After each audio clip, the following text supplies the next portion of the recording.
Every year, right around March 19th, something pretty wild happens in San Juan Capistrano. Oh, the swallows. Yeah, the swallows. Thousands of them just descend on the mission there.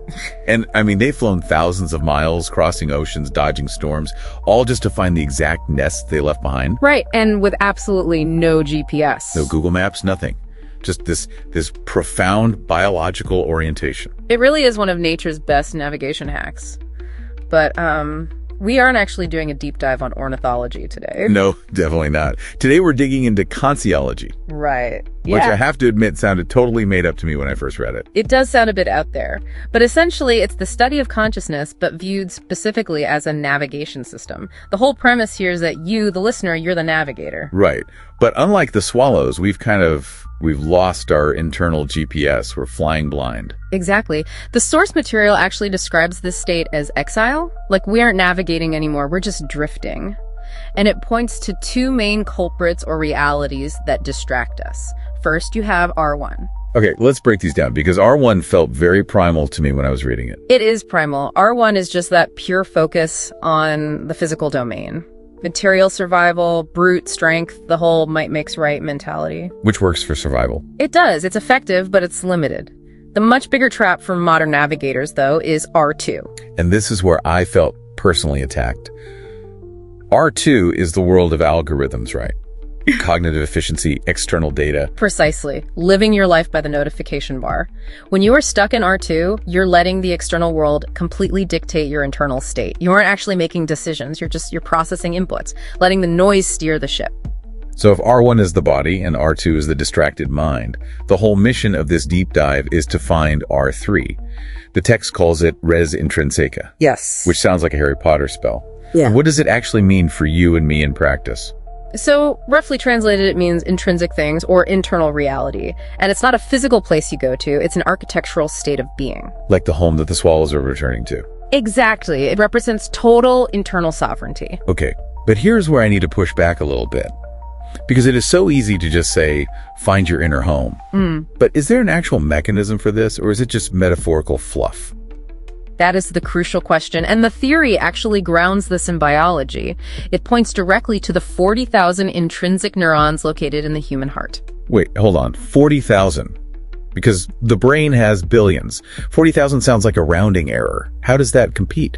Think of it less like a hard drive and more like a compass. You don't need a supercomputer to point north, you just need a magnetized needle. Oh, wow, okay. Right. The R2 brain is great at logic and logistics, but it's terrible at meaning. Those heart neurons act as the nest. They provide the coherence.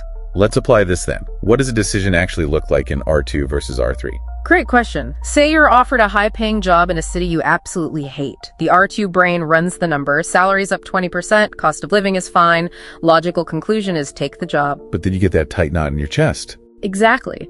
That knot is the R3 system signaling a violation of your values. Maybe your connection to family or needing to be near nature. R2 reacts to data, but R3 orients by meaning. So when we finally tap into that R3 state, we achieve what the text calls epistemic gyroscopy. And I just love saying that, epistemic gyroscopy. It is a mouthful. But the physics analogy is perfect here. A gyroscope spins to maintain its axis no matter how much you tilt the frame it's in. So in a cognitive sense, it means keeping your intellectual balance even when the world is just spinning out of control. Right. And it's not just ignoring the news, it's active filtering. If you have epistemic gyroscopy, you can walk right through a storm of misinformation or economic panic without getting knocked off center. You aren't reactive. You possess systemic self-coherence. You know where north is, even if the map keeps changing. Which brings us to the really big picture here.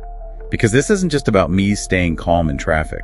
The material suggests this return to R3 is the foundation for civilization 6.0. What does a 6.0 society look like? It's a society where technology flips from being the master to being the servant. Right now in Civilization 5.0, we optimize humans to fit the algorithms. Right. Civilization 6.0 is about reclaiming sovereignty.